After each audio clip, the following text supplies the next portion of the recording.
Hey, what's up? My name's Grant Kanoki. I'm a singer, songwriter, producer, and artist, and you're listening to Power 98.5. We don't play the social game. We are social.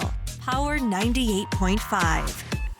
You're listening to Power 98.5, powered by United Angels Dream, your number one resource for public relations, entertainment, and multimedia. Contact them today at unitedangelsdream.com. Hi, this is Dan Aykroyd. He's progressive. He's beautiful. He's thoughtful. He's intelligent. He's powerful. He's positive. He is Stephen Cuoco on Power 98.5 Satellite Radio. Empowering listeners from the US to the UK. Live on air with Stephen Cuoco.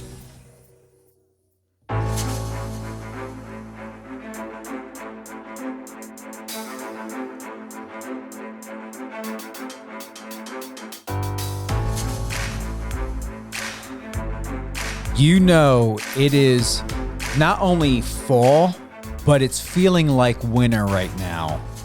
38 degrees outside. Yeah, 38. Isn't that winter weather? Now, I just got back for a business trip from Palm Springs, California. Got the opportunity to work with Rubiana, talented, young, upcoming music artist doing great things, working with Casey Porter, who is one of the top producers in the industry, who's worked with Mariah Carey, Ricky Martin, Michael Jackson, Celine Dion.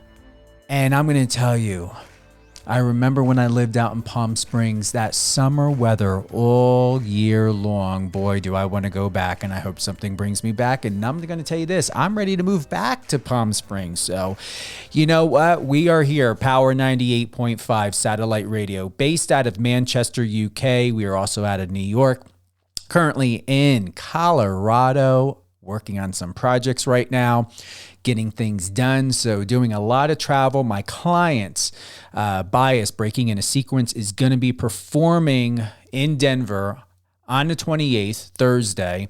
And check that out. You can go to their Instagram page, Bias, B-I-A-S, Breaking in a Sequence, David Severia. If all of you know him or know of him or remember him, he is the original drummer of the metal band Korn.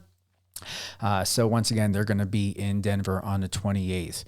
I have with me an incredible talent.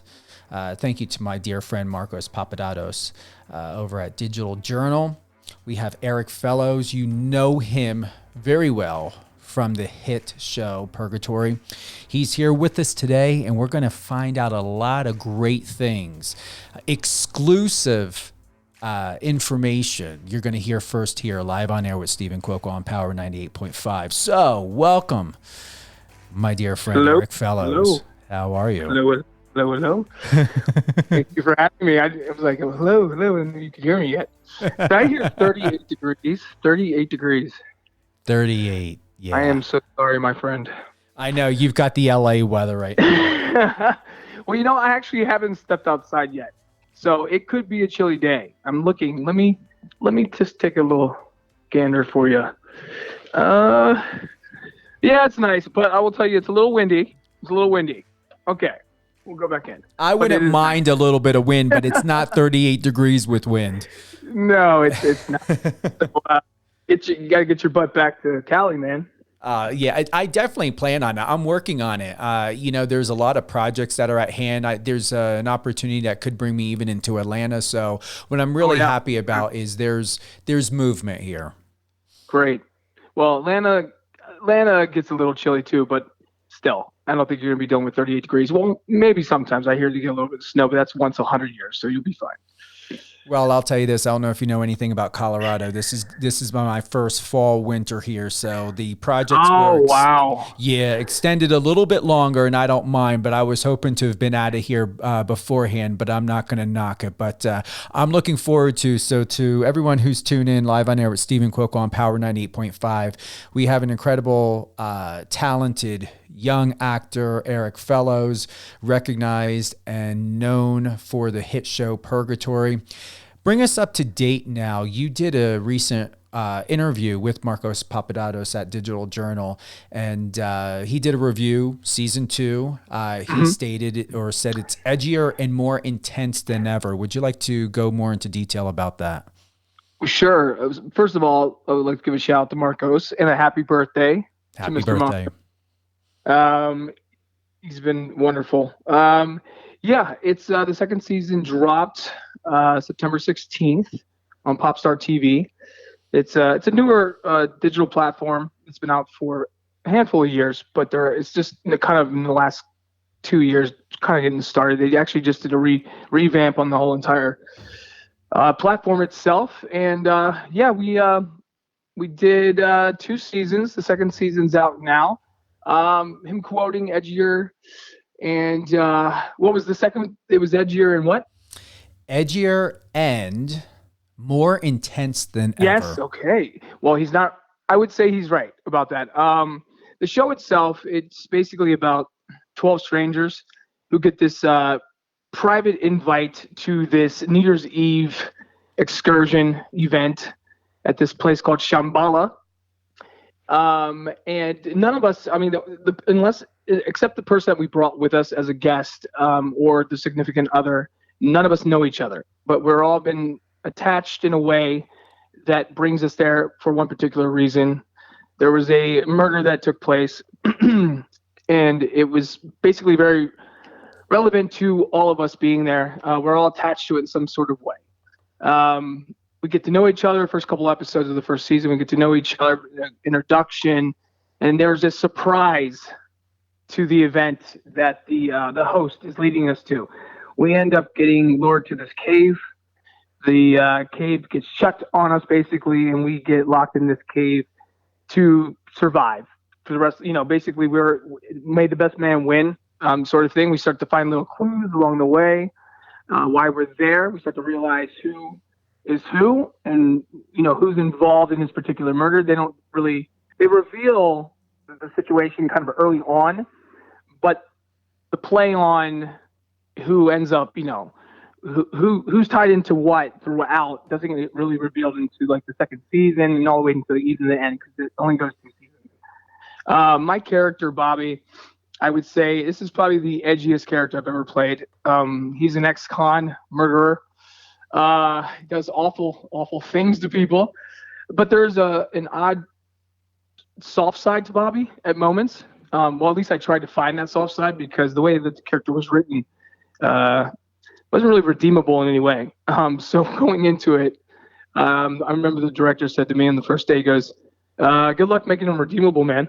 and I looked at him and go, I'll give him my best shot, man. And we found a way to make Bobby this sort of overly aggressive but sensitive and charming but horrible human being all at the same time, which was kind of scary going into it, because you never know how the public or the audience is going to perceive a character that you play, especially if it's this extreme. So I play opposite to Tatiana Marianovich. Hopefully I said the last name correctly, else she'll kill me. She's playing basically the opposite to me. I wouldn't say love interest, but I would say they have sort of this love-hate relationship that throughout shows a lot of the dynamics between the two. There is an obsession between the two. They both emotionally and physically put each other through absolute hell. I end up capturing her in the cave. Bobby ends up getting control of pretty much the weapons, the food, and I'm holding her hostage against the others. Clearly, we can't find a way out, else we wouldn't be in there for a second season. And there's all kinds of just crazy, overly in-your-face things happening in this cave, and it takes place in and out of the cave. Obviously, there's detectives and there's investigating going on to try to find their loved ones that are stuck in this cave. So without giving too much away, the people that have not seen it yet, it's done well. It's gotten critically acclaimed in many different avenues and articles. So we're excited about it for this little show that kind of going into it didn't know. You never know when you're doing a show how it's going to turn out, or how people are going to perceive it. So it's episode 5 just aired last night. That's actually my favorite episode that aired last night. So if you haven't seen it, definitely go check it out. It's a fun ride, and I do apologize for the character. I am not like that in real life. Sometimes people tend to think, oh my God, they're a horrible person or something because they're portraying this character. Even I, as an actor, watching some of my, people that I idolize when they play these awful characters, even I see them as that. If they're performing it to that degree, you believe it for a second. So I am a nice person. I will leave it at that. So yeah, that's it's just fun show, fun edgy little show that happened to gain some traction, and people seem to be enjoying it. What are you most proud of when it comes to season 2 compared to season 1, of what you've learned about yourself and your role? Yeah, the progression of my character. The way that season 1 is left, it's interesting because once Bobby's revealed as this kind of like monster sort of guy, it kind of takes the audience. It's almost like a trickery, because you're like, okay, because the way it starts out, yeah, there's a mystery to him, especially when we're all introducing ourselves, but you don't really see the true side of Bobby until like episode 4 or 5. So going into the season finale of episode 1, which I would say Danny, who plays the character of Chris, plays the spoiled brat sort of father's got money, get you out of any sort of deal sort of character. So it almost flips the switch. So that, episodes 4 through 8, you start to see Bobby reveal himself. Oh, he's a psychopath. He's this. Bobby's revealed that he is the one who killed this particular person in jail. But that's what what brought us all there for this one particular murder. But we flip the switch where Chris reveals that the guy that actually, I don't know if I'm giving too much away on the radio, but the guy that he actually killed, or not killed, but he had a hit and run, basically. And the guy that was in the car with him ends up getting left at the scene of the crime, and that guy gets arrested for the hit and run because he takes off. So once that guy goes to jail, that was his best friend that he ended up putting in jail. Well, I'm the one who killed that guy, and that's why we're all there. We're all attached in some sort of order to this particular person and why he went to jail in the first place. So Bobby ends up kind of showing a sensitive side in the finale of season 1, where Chris reveals to his wife that he's the one who actually hit the guy and sent that guy to jail. And the whole time he's been lying, saying that, he had nothing to do with it, and kind of getting himself out of that situation where I've revealed that I murdered that guy in jail. So I show a very sensitive side at the end of season 1 to my character, or my opposite, Lisa, who's played by Tatiana. And she sees the sensitive side that I had a horrible growing up, that I had no family, that, and I break down where Chris reveals that he's this sort of guy who's a piece of shit that's been lying the entire time. So you're left thinking that Bobby, there's another side to Bobby besides just being this monster.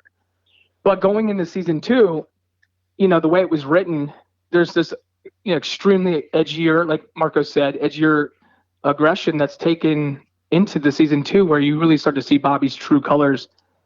So in saying that, the arc is very interesting, because you're leaving it with this sensitive, charming side of Bobby and coming back at just this absolute bipolar insanity.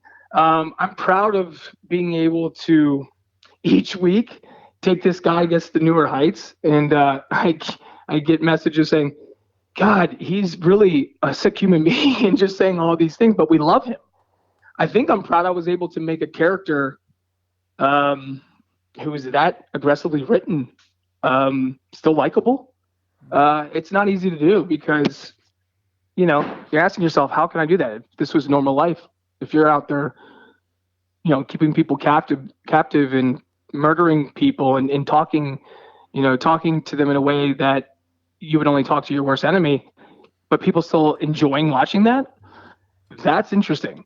So I guess it's just, I'm proud of what I was able to do with Bobby and kind of get the notoriety for this character. It's something I've always wanted to play, and I got a chance to do it. So I'm grateful for the opportunity. Before we get to a question from Crystal out of Wisconsin, I want to go ahead and play the trailer to Purgatory Season 2. Perfect. Here we go.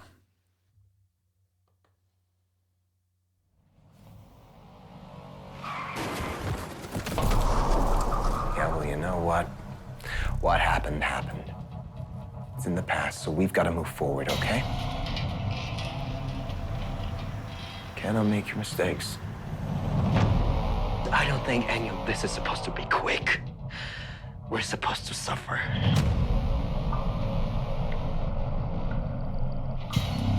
Let's get down to business. We had an agreement. Take that and go.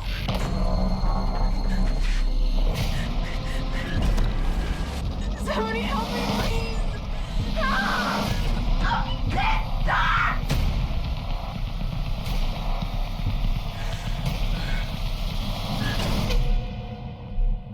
He's dead. At this pace, we're all gonna die soon. So what do we do now? What? We do what needs to be done. Stay back, or I will shoot you. I'm gonna bury my wife before I find my son, Ophelia. I think someone's trying to clean up the loose ends. 1, 2, 3. I know who's doing this. Stick to the plan! Kill him!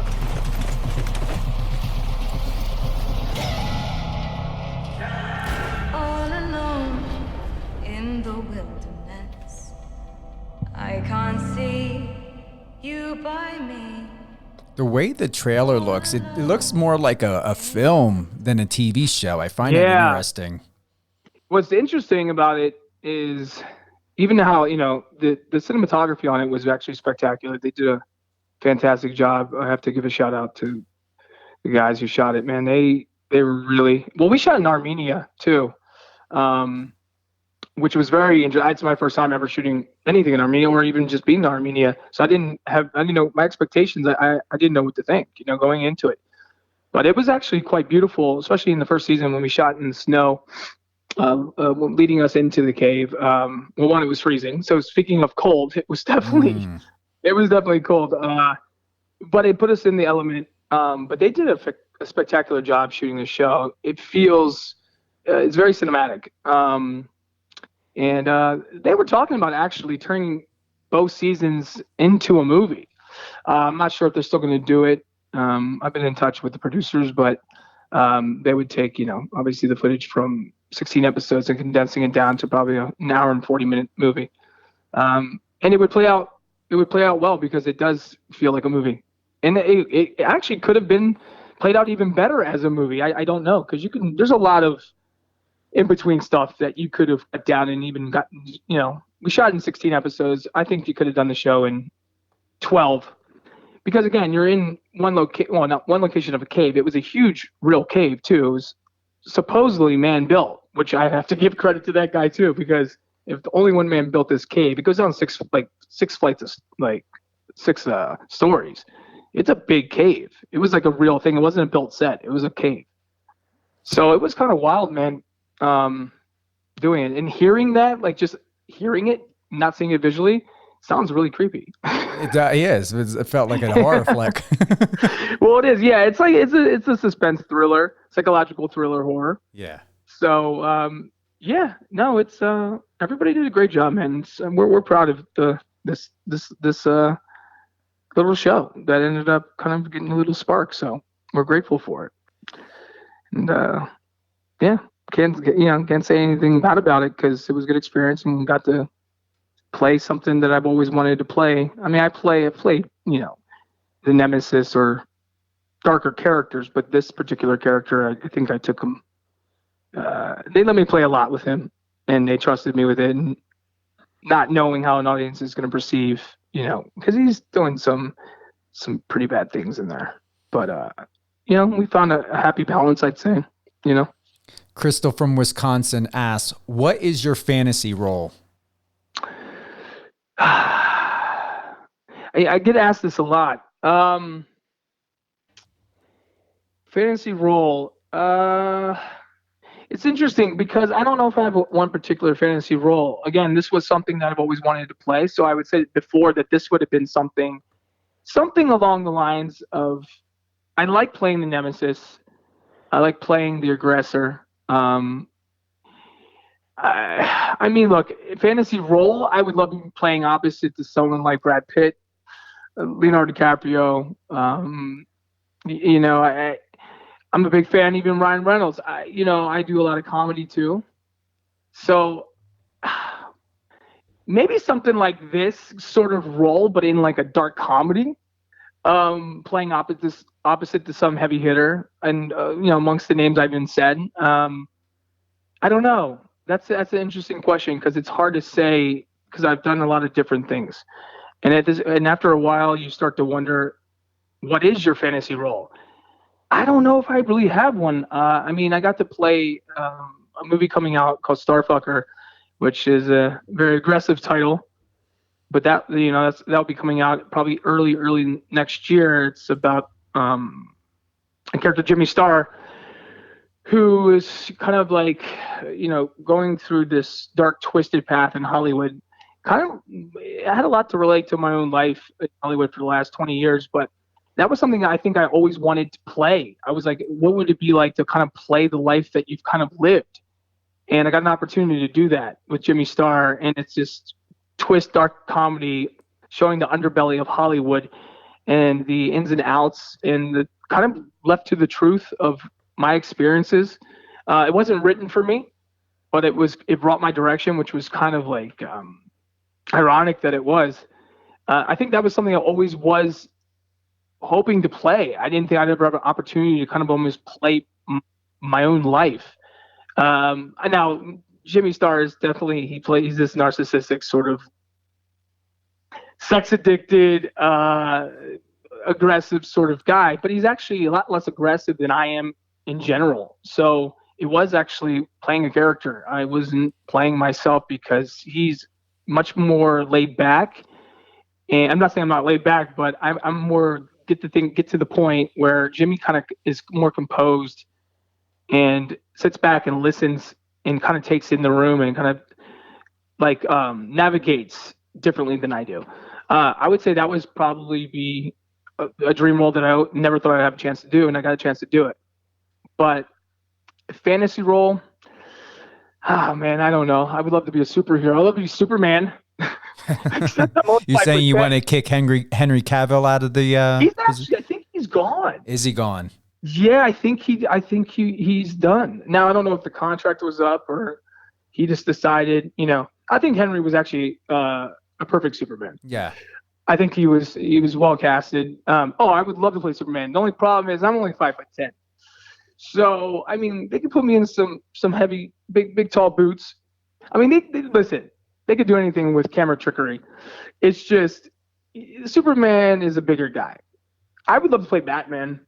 A lot of people say that they could see me as Batman, which I think I'm within the height limitations of Batman. You throw a little lift in the shoe, but it's a tough answer from my end. I don't know.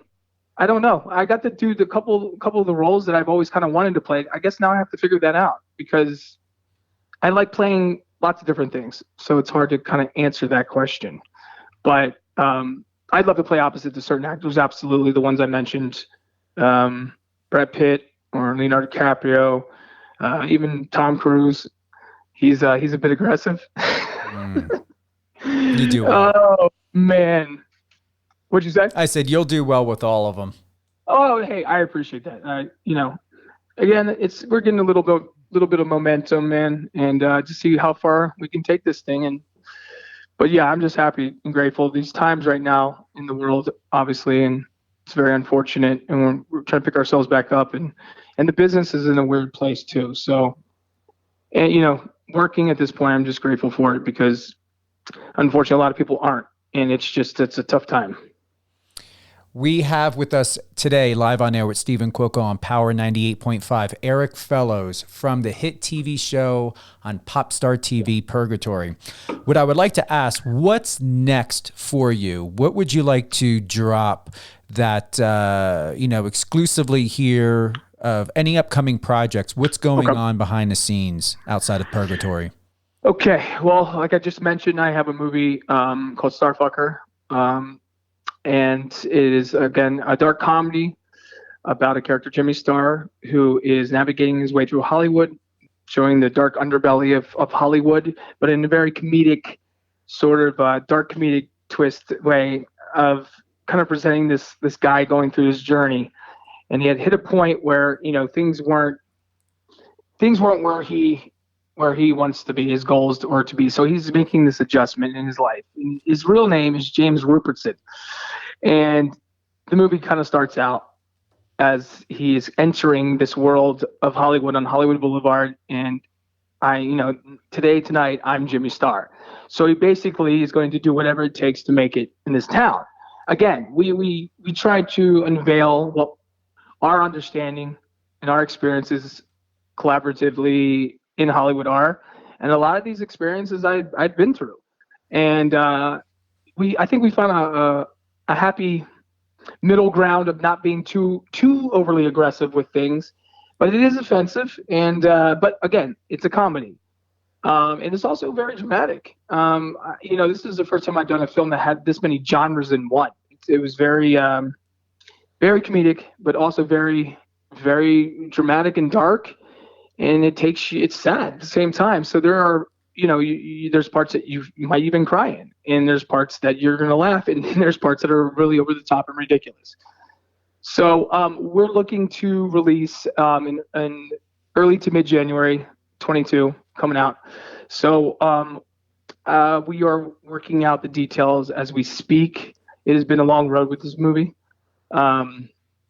So we had initially started it when it was coming out. When we first started filming was a while back, but then Me Too happened, and we had to shelve it because it was too much about that. It had a lot of implements of Me Too, not me doing the Me Too, but things like that happening to me, and we just thought that it was the wrong time for this type of film.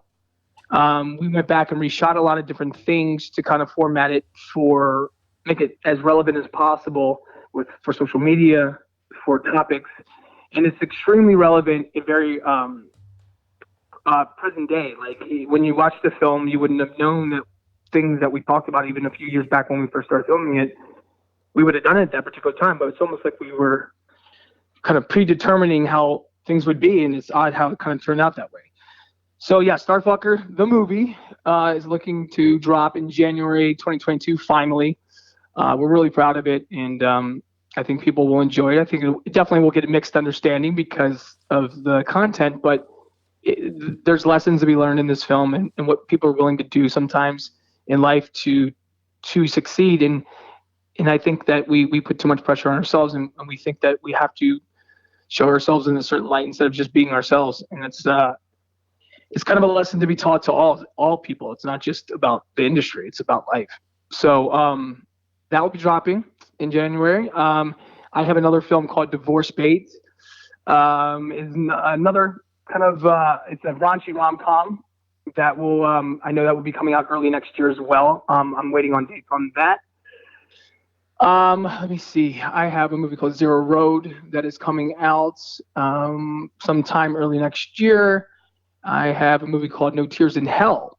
Now that one's really aggressive. That one I only have I have a few scenes in, but it's actually the director from Purgatory and the writer of Purgatory. So he actually directed this film, No Tears in Hell, and it's about the Siberian cannibal killer, and it's a true story. It's roughly based on the true story of this Siberian murderer cannibal guy who ends up keeping his girlfriend and another friend captive in his basement, and his mother was in on it, and it was this whole thing, and the guy went to an insane asylum for many years, but I just heard recently the guy got out, so that's scary. But yeah, this film's really really aggressive, but it's gonna be really good because Michael Casey, who's the director, who's also the one who directed Purgatory and wrote it. He's the director, and I know his mind, and I know the way he's gonna edit this film. So I'm excited to see that.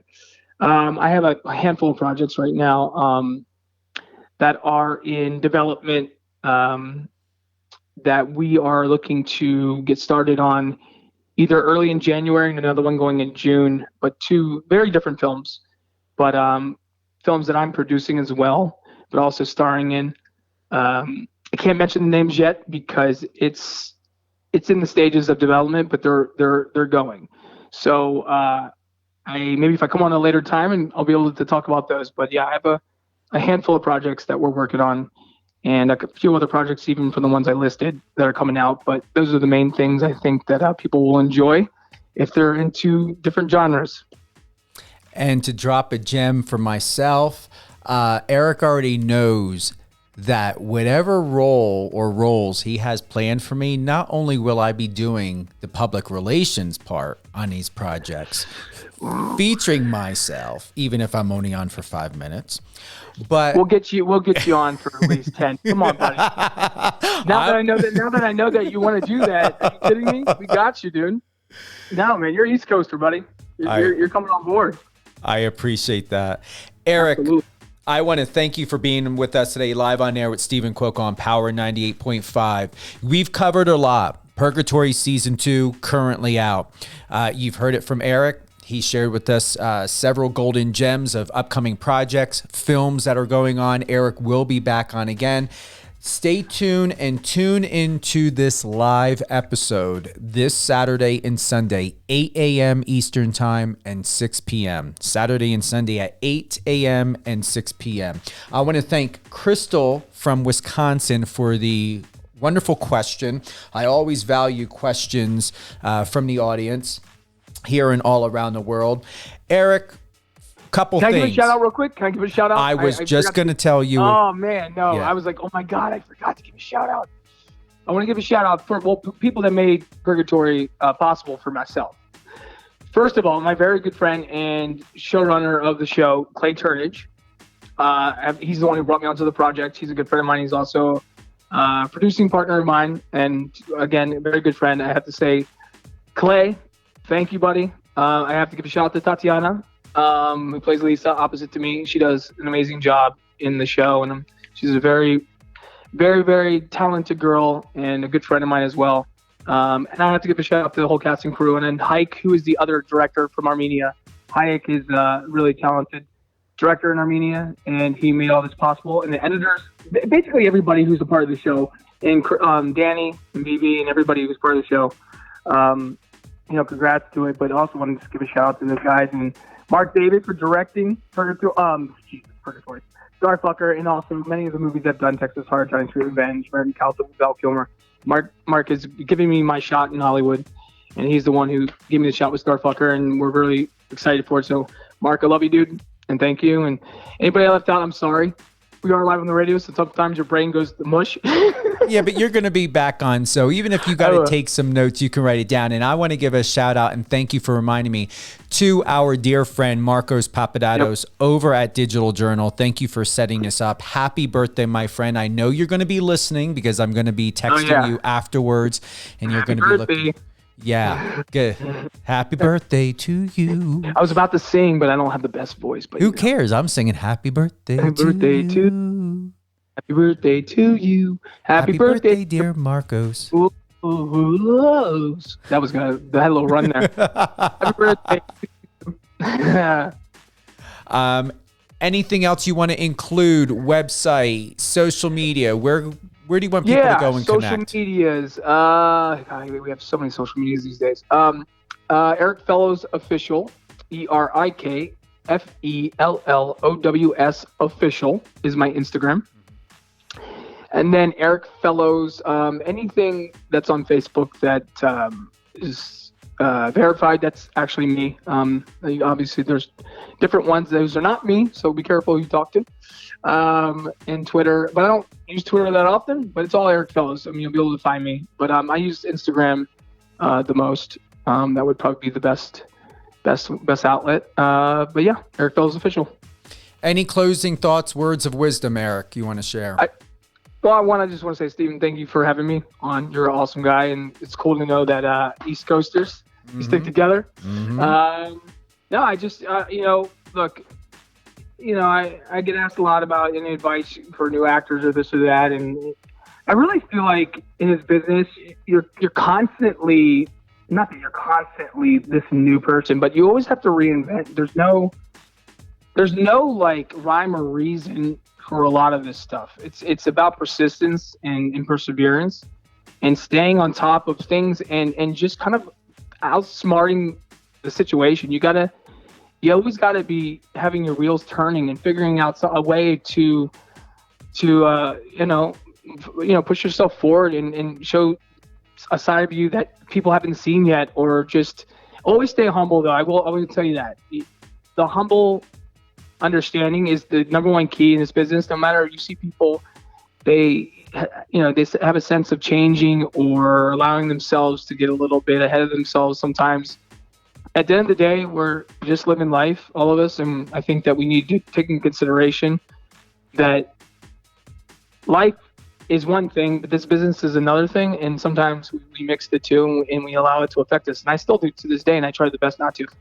But really, if you're trying to just stay focused in this business, you just got to constantly be on top of it. You just got to outsmart the opponent is the way I look at it. You got to be smarter than the situation and have something to offer and not expect it to be done. Sometimes you have to do things yourself in order to be seen, and that's just the way it goes. And that's for every person in this business. It doesn't matter how successful you are. It's a job that is something that does not stop, is the way I look at it. And but you also got to take care of yourself too, because it has a way of draining you. But staying focused and really just caring about yourself, I think, is ultimately the number one key. People have a tendency not to care about themselves at times and make this more important, and it's not.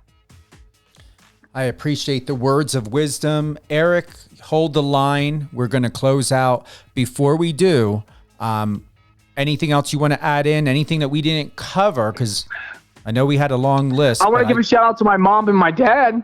All right. I'm glad we didn't see. Adeline and James Fellows, and my Aunt Jeannie, and my cousin Jenny. There you go. Teresa. I love, obviously, I wouldn't be here if it wasn't for them. So either way, yes, I love you, family. East Coast. Hope you guys aren't freezing your butts off. Yeah, I think it's still decent weather there though. So I'm just appreciative of anybody in my life, pretty much. And Tabitha, oh my God, I almost forgot my manager. Wow, Erik, pull it together. Hey, Tabitha. We're not getting off right away. This is why I'm giving you time. All right, your manager. Tabitha, I love you. There you go. And Wendy, my publicist. First of all, she's a rock star. I have to give her that. Oh. Yeah, no, they're all rock stars. Well, I hope to have the opportunity to meet them. You will. Oh, man. Forget things when this happens. Hey, you didn't forget anything. It came back to you. That's why I don't end too quick, because I always know. You're smart, man. You're really good at this. I'm like, because you're like, oh, no. Yeah, and my fiance and my stepson. Oh. Holy crap. No, Celia, I love her. And my stepson, Sebastian, I love her. Love them both very much. Everyone, there we go. Get on over, check out Erik Fellows. Go to Erik Fellows Official. Get to his Instagram. It's awesome. Great modeling pics on there. Great reviews. A lot of great content. Erik Fellows, hit actor extraordinaire from the acclaimed television show Purgatory on Popstar TV. Is there a specific time that airs, Erik, or can you just stream anytime? Well, it's interesting. So like last night was every Thursday until the season finale is Thursdays. It comes on 3 times a day. It actually runs also, the network runs also like it's a TV station. So, and you can stream it too, but you have to download the app, not to see the live airing. So the live airing, you can just go to Popstar Online. Online.com, and that's where you can watch the live airing or stream it from the TV at noon Pacific, obviously 3 o'clock Eastern, and then again at 6, and then again at 9 Pacific, and then it would be later in the East Coast. But yeah, it has 3 airings on the live date that it airs on Thursday. And then you can go to the Popstar app and rewatch the episode if you missed it. So, so there's 3 live airings. And then once the end of the season, I'm sure they'll just be either finding a way either to run it like they did the first season, where you can just go on and watch it. But for what because they made some changes to the app. So yeah, you have to, if you miss the live airing for those 3 air times throughout on a Thursday, the 12, the 6, and the 9, then it would be going to the app. So everyone should have to download the app, Popstar TV app, and then you can get that Google Play, Roku. I think there's Stir, Plex, if you have iOS or Android. I think there's a few other ways. Oh, Apple TV. You can download the app and watch it that way.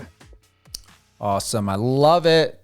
What a great day. And thank you for the recap. Yeah, thank you for having me. And how accommodating Popstar TV. It's like a 24/7 DVR to have that type of luxury. You can go in. Also go and look at season 1 of Purgatory as well. Yeah, it definitely will help everybody. I mean, you could come in. It gives you the recap into season 2, kind of filling you in on what happened on season 1 in a 2-minute recap. But again, a lot of people like to actually experience the journey getting there. I mean, I would tell most people to watch season 1 because season 1's very good. It just gets extremely aggressive, in season 2. It depends on what you like. So yeah, definitely check it out. Thank you, Erik. Hold the line. We are closing out. Once again, tune in 8 a.m., 6 p.m. Eastern Standard Time, Saturday and Sunday for a live recap of today's live interview with Erik Fellows, actor on the acclaimed hit television show on Popstar TV, Purgatory. Thank you once again to our dear friend Crystal over in Wisconsin. Love the questions. Come back anytime. Crystal, bring your family, bring your friends. Tune in on the Power 98.5 satellite radio iOS and or Android app, whatever one that you have. We are also on Alexa, streaming 24/7. Add it in your Alexa skill. We are on streamitter.com, Streama, MyTuner, radio.com, now better known as Odyssey, and several other platforms streaming live where we are now accessible in 200 countries. Thank you everyone for tuning in. Have a happy Friday and a great weekend. Get your fall winter clothes. Start putting those jeans back on. Get those boots. Go for a nice hike. Get some coffee. Sit outside. Take your dog for a walk. Whatever it is, but have the best day of your life. Thank you very much.